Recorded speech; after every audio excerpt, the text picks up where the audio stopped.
أعوذ بالله من الشيطان الرجيم. بسم الله الرحمن الرحيم. الحمد لله الذي أنزل على عبده الكتاب ولم يجعل له عوجا قيما لينذر بأسا شديدا من لدنه ويبشر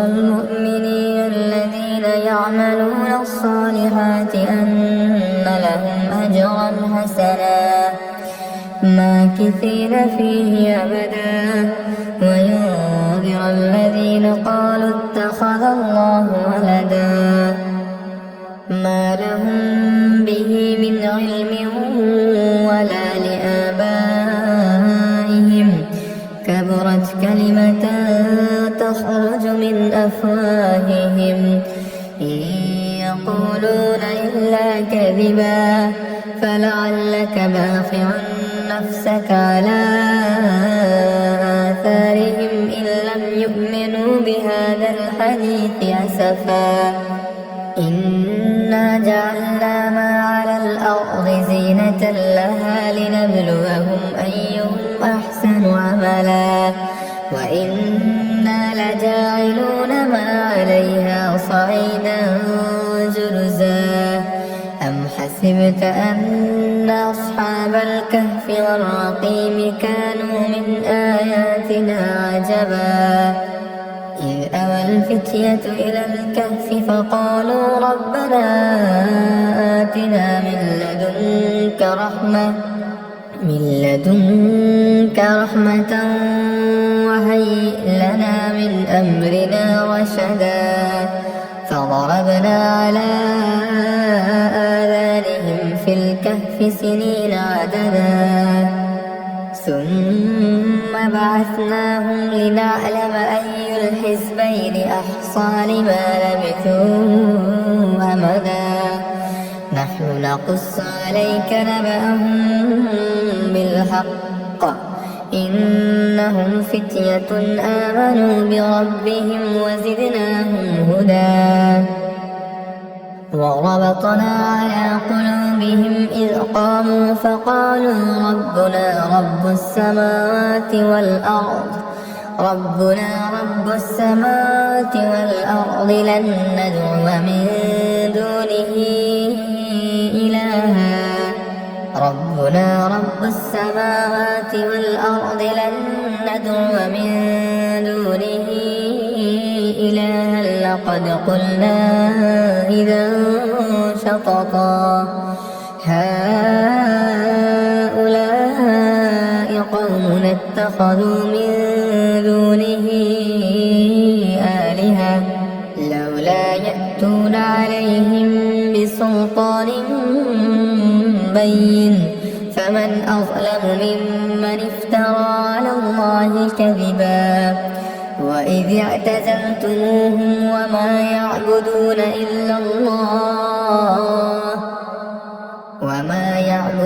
إلا الله فأووا إلى الكهف ينشر لكم ربكم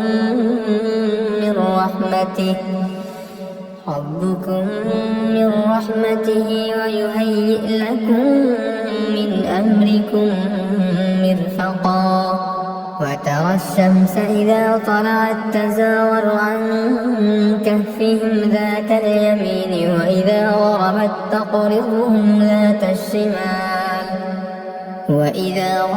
تقرضهم ذات الشمال وهم في فجوة منه ذلك من آيات الله من يهد الله فهو المهتد ومن يضلل فلن تجد له وليا مرشدا وتحسبهم أيقاظا وهم رقود ونقلبهم ذات اليمين وذات الشمال وكلبهم باسط ذراعيه بالوصيد لو اطلعت عليهم ولملئت منهم رعبا وكذلك بعثناهم ليتساءلوا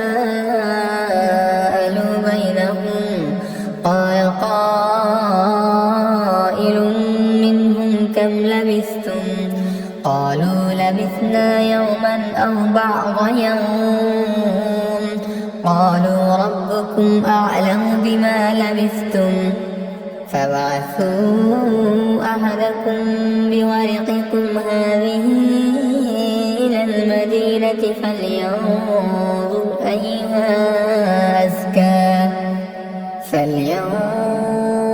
أيها أزكى طعاما فليأتكم برزق منه وليتلطف ولا يشعرن بكم أحدا إنهم إن يظهروا عليكم يرجموكم أو يعيدوكم في ملتهم ولن تفلحوا إذا أبدا وكذلك أعثرنا عليهم ليعلموا أن وعد الله حق وأن الساعة لا ريب فيها إذ يتنازعون بينهم أمرهم فقالوا ابنوا عليهم بنيانا ربهم أعلم بهم قال الذين غلبوا على أمرهم لنتخذن عليهم مسجدا سيقولون ثلاثة رابعهم كلبهم ويقولون خمسة سادسهم كلبهم رجما بالغيب ويقولون سبعة وثامنهم كلبهم قل ربي أعلم بعدتهم ما يعلمهم إلا قليل فلا تمار فيهم إلا مراء ظاهرا ولا تستفت فيهم منهم أحدا ولا تقولن لشيء إني فاعل ذلك غدا إلا أن يشاء الله واذكر ربك إذا نسيت وقل عسى أن يهديني ربي لأقرب من هذا رشدا ولبثوا في كهفهم 300 سنين وازدادوا 9 قل الله أعلم بما لبثوا له غيب السماوات والأرض أبصر به وأسمع ما لهم من دونه من ولي ولا يشرك في حكمه أحدا واتل ما أوحي إليك من كتاب ربك لا مبدل لكلماته ولا تجد من دونه ملتحدا واصبر نفسك مع الذين يدعون ربهم بالغداة والعشي يريدون وجهه ولا تعد عيناك عنهم تريد زينة الحياة الدنيا ولا تطع من أغفلنا قلبه عن ذكرنا واتبع هواه وكان أمره فرطا وقل الحق من ربكم فمن شاء فليؤمن ومن شاء فليكفر إنا أعتدنا للظالمين نارا أحاط بهم سرادقها وإن يستغيثوا يغاثوا بماء كالمهل يشوي الوجوه بئس الشراب به وساءت مرتفقا إن الذين آمنوا وعملوا الصالحات إنا لا نضيع أجر من أحسن عملا أولئك لهم جنات عدن تجري من تحتهم الأنهار يحلون فيها من أساور من ذهب ويلبسون ثيابا خضرا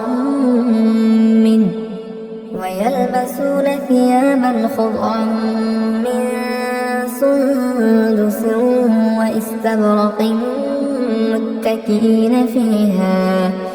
واستبرق متكئين فيها على الأرائك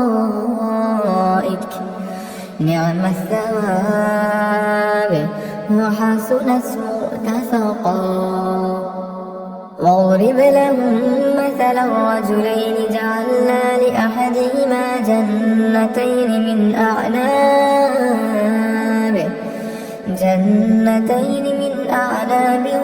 وحففناهما بنخل وجعلنا بينهما زرعا كلتا الجنتين آتت أكلها ولم تظلم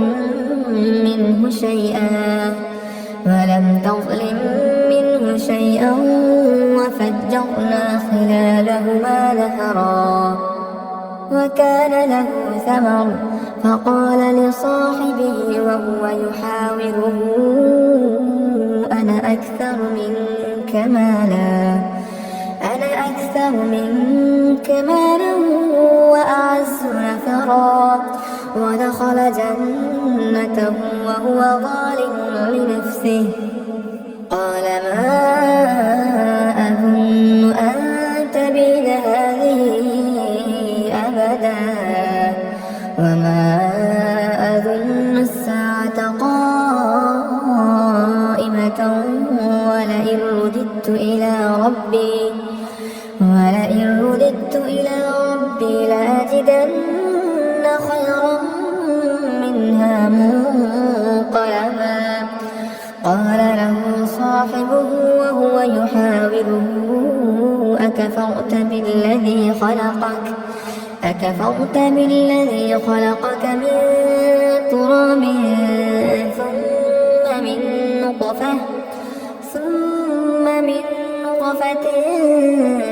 ثم سواك رجلا لكن هو الله ربي ولا أشرك بربي أحدا ولولا إذ دخلت جنتك قلت ما شاء الله لا قوة إلا بالله إن ترني أنا أقل منك مالا وولدا فعسى ربي أن يؤتيني خيرا من جنتك ويرسل عليها حسبانا من السماء فتصبح صعيدا زلقا أو يصبح ماؤها غورا فلا تستطيع له طلبا وأحيط بثمره فأصبح يقلب كفيه على ما أنفق فيها وهي خاوية على عروشها ويقول يا ليتني لم أشرك بربي أحدا ولم تكن له فئة ينصرونه من دون الله وما كان منتصرا هنالك الولاية لله الحق هو خير ثوابا وخير عقبا واضرب لهم مثل الحياة الدنيا كماء إن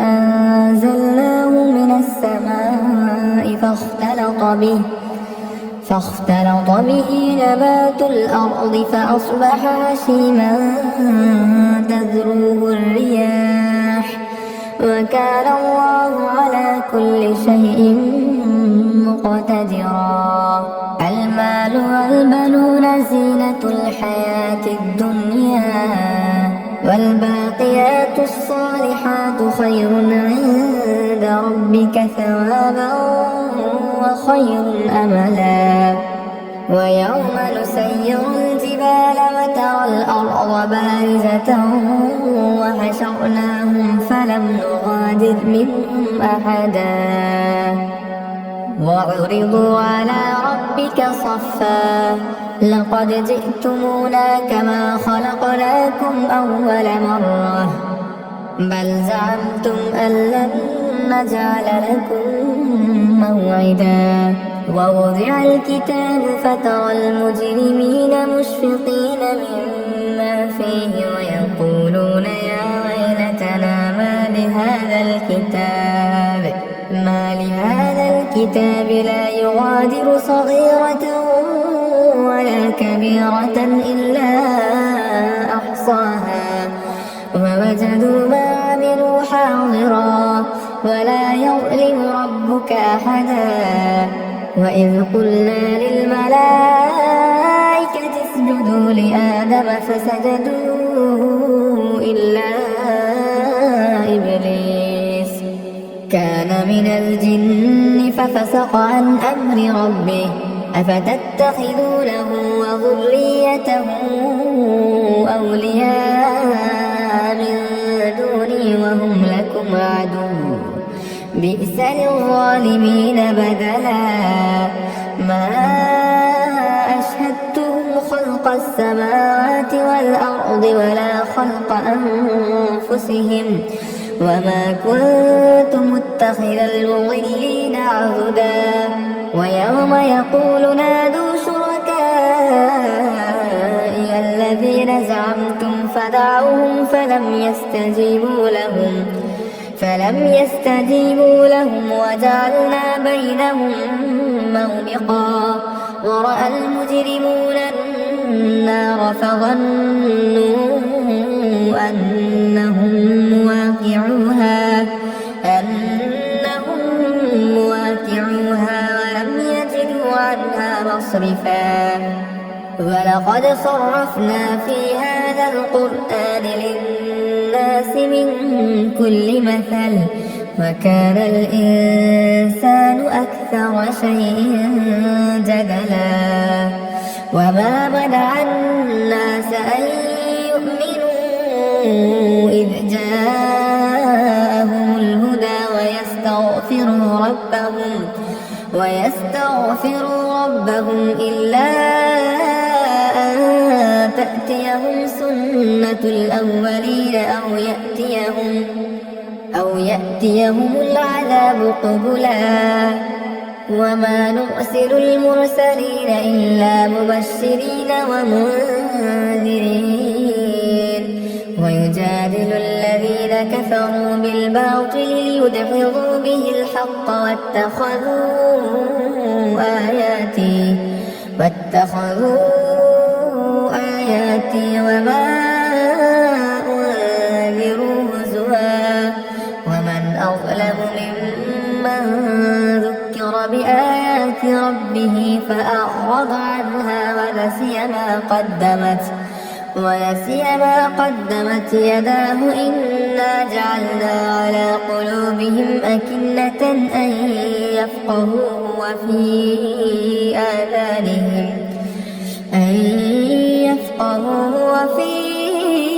آذانهم وقرا وإن تدعهم إلى الهدى فلن يهتدوا إذا أبدا.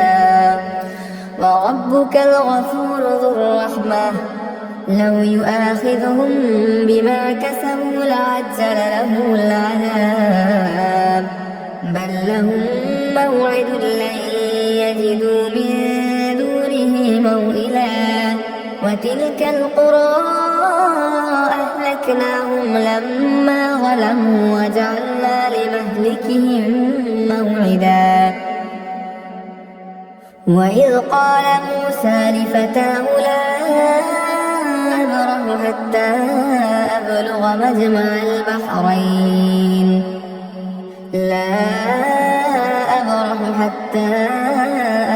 مجمع البحرين أو أمضي حقبا. فلما بلغا مجمع بينهما نسيا حوتهما فاتخذ سبيله في البحر سربا. فلما جاوزا قال لفتاه آتنا غداءنا لقد لقينا من سفرنا هذا نصبا. قال أرأيت إذ أوينا إلى الصخرة فإني نسيت الحوت وما أنسانيه إلا الشيطان أن أذكره واتخذ سبيله في البحر عجبا. قال ذلك ما كنا نبغ فارتد على آثارهما قصصا. فوجد عبدا من عبادنا آتيناه رحمة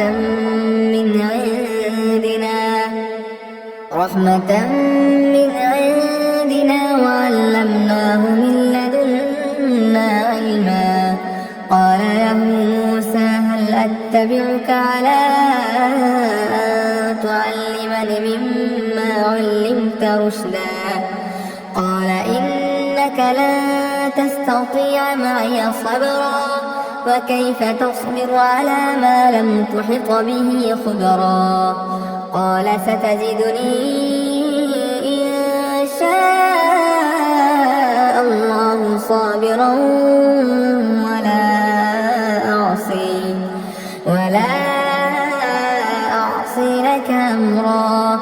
قال فإن اتبعتني فلا تسألني عن شيء حتى أحدث لك منه ذكرا.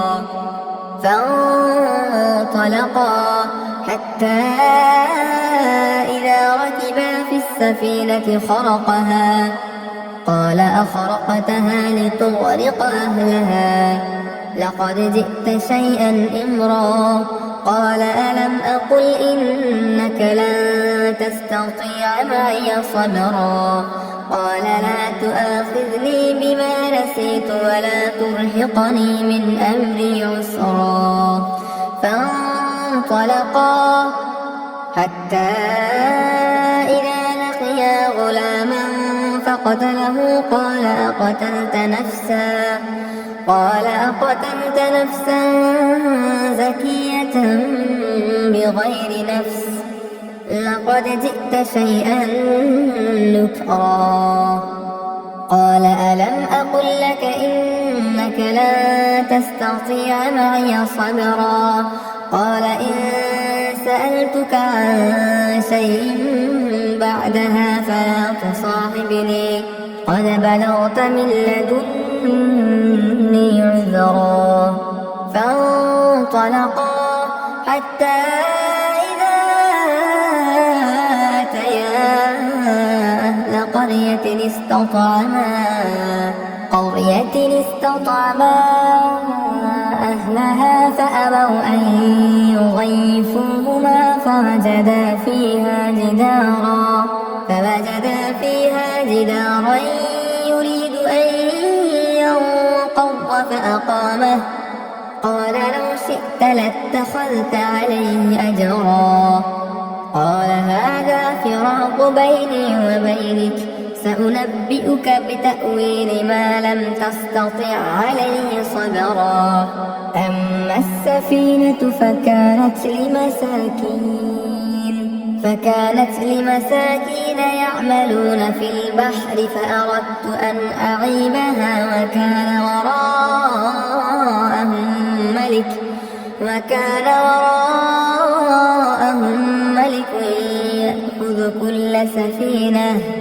يأخذ كل سفينة غصبا. وأما الغلام فكان أبواه مؤمنين فخشينا أن يرهقهما طغيانا وكفرا فأردنا أن يبدلهما ربهما خيرا منه زكاة وأقرب رحما. وأما الجدار فكان لغلامين يتيمين في المدينة وكان تحته كنز لهما وكان أبوهما صالحا فأراد ربك أن يبلغا أشدهما ويستخرجا كنزهما رحمة من ربك وما فعلته عن أمري ذلك تأويل ما لم تسطع عليه صبرا. ويسألونك عن ذي القرنين قل سأتلو عليكم منه ذكرا. إنا مكنا له في الأرض وآتيناه من كل شيء سببا فأتبع سببا حتى إذا بلغ مغرب الشمس وجدها تغرب في عين حمئة ووجد عندها قوما قلنا يا ذا القرنين إما أن تعذب وإما أن تتخذ فيهم حسنا. قال أما من ظلم فسوف نعذبه ثم يرد إلى ربه فيعذبه عذابا نكرا. وأما من آمن وعمل صالحا فله جزاء الحسنى وسنقول له من أمرنا يسرا. ثم أتبع سببا حتى إذا بلغ مطلع الشمس وجدها تطلع على قوم لم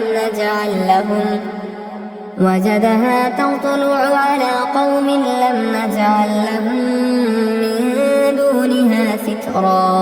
كذلك وقد أحطنا بما لديه خبرا. ثم أتبع سببا حتى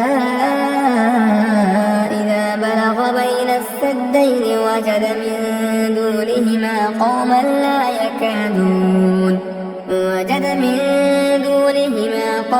لا يكادون يفقهون قولا. قالوا يا ذا القرنين إن يأجوج ومأجوج مفسدون في الأرض فهل نجعل لك خرجا على أن تجعل بيننا وبينهم سدا. قال ما مكني فيه ربي خير فأعينوني بقوة أجعل بينكم وبينهم ردما. آتوني زبر الحديد حتى إذا ساوى بين الصدفين قال انفخوا حتى إذا جعله نارا قال آتوني أفرغ عليه قطرا. فما استطاعوا أن يظهروه وما استطاعوا له نقبا.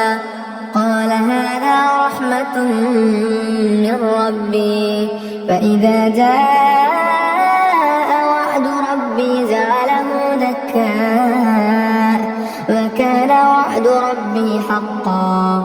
وتركنا بعضهم يومئذ يموج في بعض ونفخ في الصور فجمعناهم جمعا.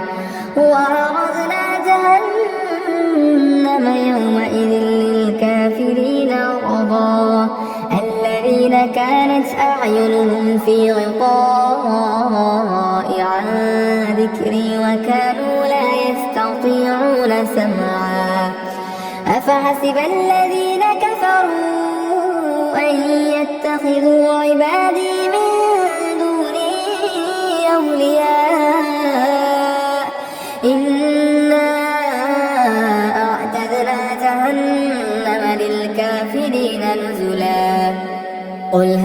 أنبئكم بالأخسرين أعمالا الذين ضل سعيهم في الحياة الدنيا وهم يحسبون أنهم يحسنون صنعا أولئك الذين كفروا بآيات ربهم ولقائه فحبطت أعمالهم فلا نقيم لهم يوم القيامة وزنا ذلك جزاؤهم جهنم بما كفروا واتخذوا آياتي ورسلي هزوا إن الذين آمنوا وعملوا الصالحات كانت لهم جنات الفردوس نزلا خالدين فيها لا يبغون عنها حولا قل لو كان البحر مدادا لكلمات ربي لنفد البحر قبل أن تنفد كلمات ربي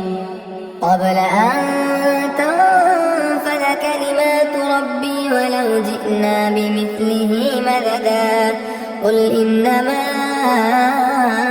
أنا بشر مثلكم يوحى إلي أنما إلهكم إله واحد فمن كان يرجو لقاء ربه فليعمل عملا صالحا ولا يشرك بعبادة ربه أحدا.